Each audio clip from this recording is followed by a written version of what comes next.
Nandito naman tayo sa ating panibagong segment ng pagpapaliwanag ng 2015.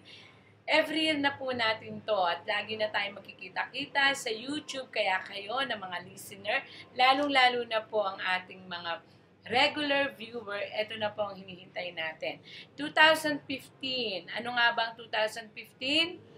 Again, ano ngayon ang nakakasakop na kulay?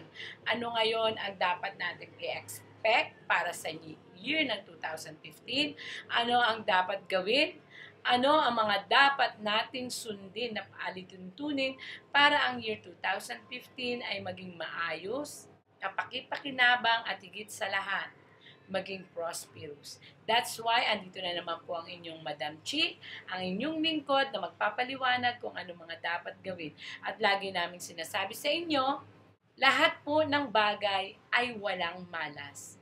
Kung tatanggapin nyo sa inyong sarili na lahat ng bagay ay maaaring magbago for better.